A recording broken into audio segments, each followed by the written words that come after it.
Bismillahirrahmanirrahim. Assalamualaikum warahmatullahi wabarakatuh. Bismillahirrahmanirrahim. Wassalatu wassalamu ala Rasulillah wa ala alihi. Yang kita sama-sama muliakan Bapak mentor kita, Bapak Muhammad Salahuddin, yang mudah-mudahan selalu diberikan kesehatan oleh Allah Subhanahu wa taala, serta Bapak Ibu keluarga dari Tilok 1 Lubang 3 angkatan 18 di orientasi pengenalan nilai dan etika Kabupaten Malang yang saya muliakan.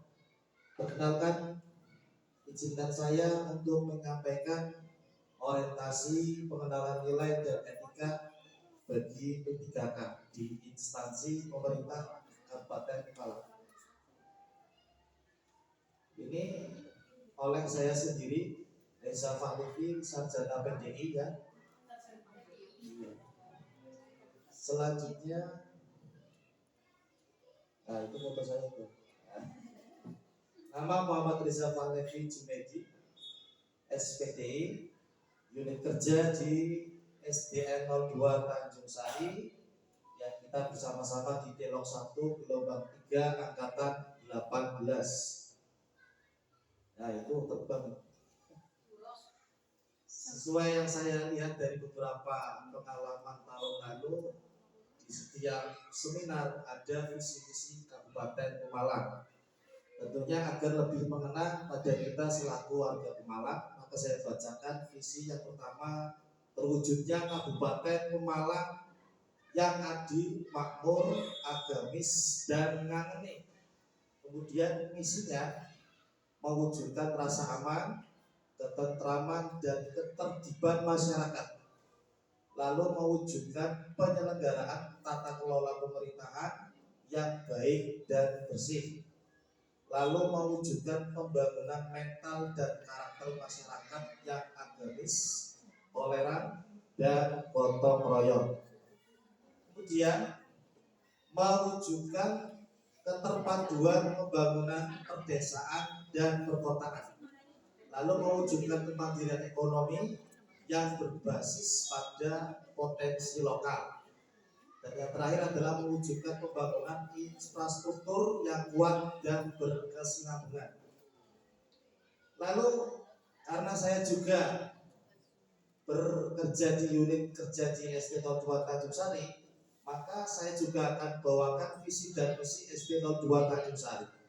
Yang pertama adalah visinya mewujudkan peserta didik sekolah dasar negeri SD 02 yang beriman, unggul dalam prestasi, terampil, serta berakhlak mulia. Misinya satu, meningkatkan ketakwaan terhadap Tuhan Yang Maha Esa.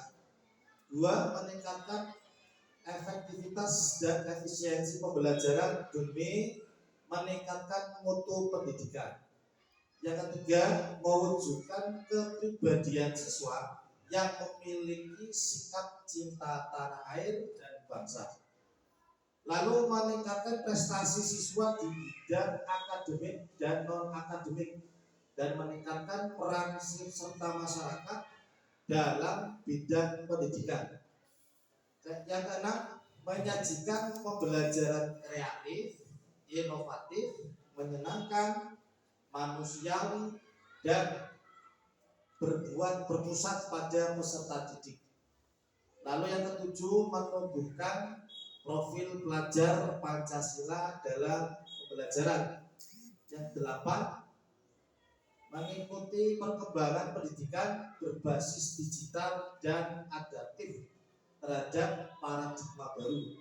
9, menumbuhkan profil pelajar Pancasila dalam pembelajaran. Dan yang terakhir, mengembangkan dan memfasilitasi peningkatan prestasi peserta didik sebagai minat dan bakatnya melalui proses pendampingan dan kerja sama dengan orang tua maupun pihak-pihak yang berkompeten di bidangnya. Lalu Bapak Ibu, adapun beberapa rencana hasil kerja yang saya paparkan di sini ada 3. Yang pertama adalah pembiasaan membaca Asmaul Husna sebelum kegiatan belajar mengajar dimulai. Output kegiatan daripada pelaksanaan tersebut adalah supaya tumbuhnya minat baca dan motivasi berzikir para peserta didik di SD 02 Tanjung Sari. Kemudian penerapan nilai-nilai berakhlak di sini saya bawakan berorientasi pelayanan, yaitu akuntabel, adaptif, dan harmonis, juga kolaboratif. Yang kedua adalah pembiasaan sholat duhur berjamaah. Output kegiatan daripada pelaksanaan sholat duhur berjamaah di SD 02 Tanjung Sari ini adalah tumbuhnya gotong royong, saling tolong menolong, saling sayang. Dan tentunya masih banyak lagi. Ini hanya beberapa yang saya ambil. Lalu penerapan nilai-nilai berakhlaknya adalah akuntabel, loyal, adaptif, dan kolaboratif. Dan yang ketiga, pelaksanaan dan bimbingan persiapan lomba tahunan di bidang pelajaran agama. Kita biasanya tiap tahun ada MAPSI, baik tingkat kecamatan, kabupaten, sampai provinsi. Di sini saya programkan pelatihan dan bimbingan persiapan lomba tahunan PAI atau pelajaran agama Islam atau yang benar MAPSI. Output kegiatannya adalah meningkatkan umpan balik kegiatan pembelajaran pada mata pelajaran agama Islam. Nah, penerapan nilai-nilai berakhlaknya adalah kolaboratif, adaptif, dan akuntabel.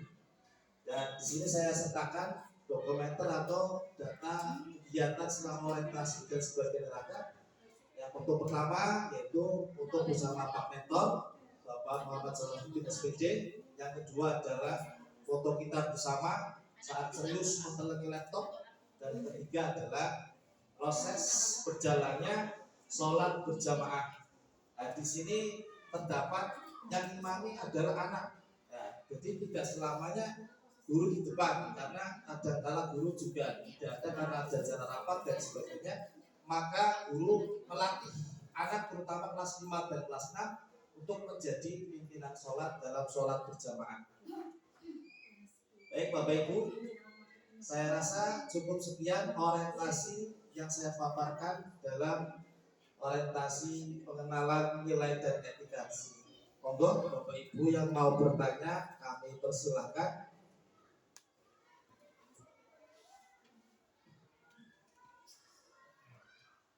Ya, Pak Agus Foto. Saya Arif Abdul Ya. dengan NIP 1972 2024. Ya, Pak. Jadi saya memberikan pada di situ tertulis output daripada hasil kegiatan pembiasaan membaca Asmaul Husna adalah tumbuhnya motivasi berpikir. Alasan apakah yang digunakan dalam output tersebut, Pak? Oke. Alasan daripada output tumbuhnya minat berzikir pada anak dalam pembiasaan membaca Asmaul Husna. Yang kebetulan di apa itu namanya silabus atau modul ajar kelas 4, 5 dan kelas 3 itu ada materi tentang Asmaul Husna yang keterkaitannya juga di situ ada pembahasan tentang berzikir. Nah, di situ dalam berzikir standar kita selaku muslim itu memang sudah diperintahkan oleh Tuhan kita bahwa Allah itu berfirman, ya ayyuhalladzina amanu waha dzikran katsira, wahai orang-orang yang beriman, berzikirlah kepada Allah padaku sebanyak-banyaknya. Nah, di sini karena terjadi berulang-ulang ada kebiasaan dalam kegiatan sebelum belajar mengajar membaca Asmaul Husna, maka alasan saya di situ menjadi bulat bahwa ini akan menumbuhkan jiwa seorang pelajar yang berzikir, suka berzikir karena otomatis dalam hatinya dia hafal Asmaul Husna. Karena dibaca bareng-bareng dengan lagu, tentunya lagu-lagu yang familiar terhadap anak-anak kita di luar pendidikan kita. Itu bagus. Ada lagi Bapak Ibu, silakan. Ya.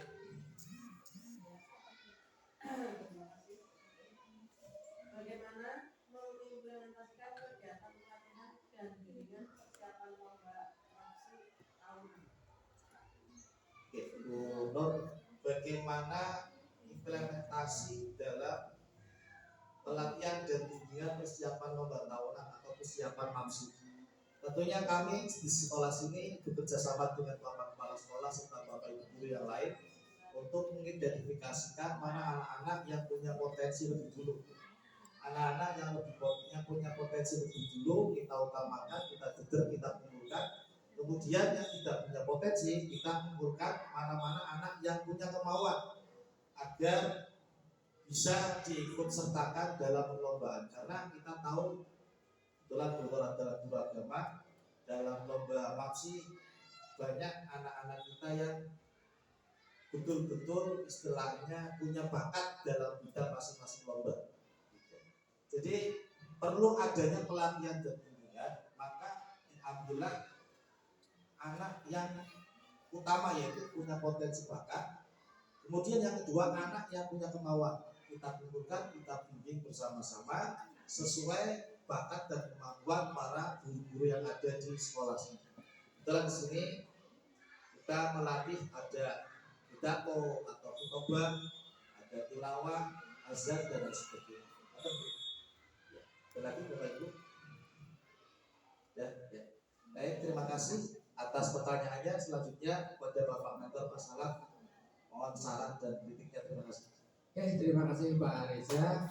Selamat dulu atas pemaparannya yang sangat-sangat lancar. Beri tepuk tangan buat Pak Reza. Pemaparannya sangat bagus, sangat lancar. Ada beberapa hal yang diintervensi dari rencana kerja kepala sekolah. Yang pertama tentang pembiasaan membaca Asmaul Husna. Membaca Asmaul Husna sebelum pembelajaran. Ini berarti sebelum mulainya kegiatan pembelajaran agama ya Pak Reza ya. Di setiap kelas, baik kelas rendah maupun kelas tinggi, baik yang sudah hafal maupun yang belum hafal. Kalau yang sudah hafal berarti tinggal dipandu, manakala ada kesalahan penyebutan maka diluruskan. Sedangkan untuk kelas rendah yang belum hafal maka harus ada satu yang memberi contoh atau memandui sehingga anak-anak menunjukkan. Harapannya dari pembiasaan pembacaan Asmaul Husna ini yang dilaksanakan secara bersama-sama, anak-anak semua menjadi hafal dan nantinya tidak hanya hafal. Setelah hafal kan mestinya dikembangkan lagi dengan artinya ya. Artinya apa itu Asmaul Husna yang ini artinya apa gitu. Anak-anak harapannya bisa memahami dan kemudian bisa mempraktekkan ya. Allah itu maha sabar, kita harus sabar gitu ya misalnya ya. Iya. Jadi tidak sekedar hafal tapi diberi penjelasan maknanya dan bagaimana penerapan dalam kehidupan sehari-hari gitu Pak Reza ya. Tentang pembiasaan Asmaul Husna. Kemudian yang kegiatan yang diintervensi lagi yang menjadi rencana hasil kerja Pak Reza yaitu melaksanakan pembiasaan sholat zuhur berjamaah. Ini harus benar-benar diefektifkan kegiatan pembiasaan sholat zuhur, terutama untuk anak-anak yang kelas tinggi atau kelas atas. Anak-anak kelas 4, 5, 6, anak-anak yang pulangnya itu di atas jam sholat zuhur, artinya diberi kesempatan agar melaksanakan sholat zuhur terlebih dahulu di sekolah baru boleh pulang. Yang efektif tidak hanya jadi program, harus dilaksanakan dengan sungguh-sungguh karena ini adalah kegiatan yang sudah diprogramkan oleh Bapak Reza untuk waktu yang akan datang dalam 1 tahun pertama.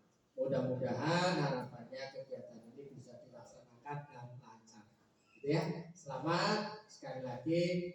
Jangan hanya menjadi program, tapi harus benar-benar dilaksanakan. Terima kasih atas paparannya, dari saya cukup sekian. Terima kasih Pak Saltif dan Bapak Ibu semuanya. Kurang lebihnya saya mohon maaf. Akhir kata, assalamualaikum warahmatullahi wabarakatuh.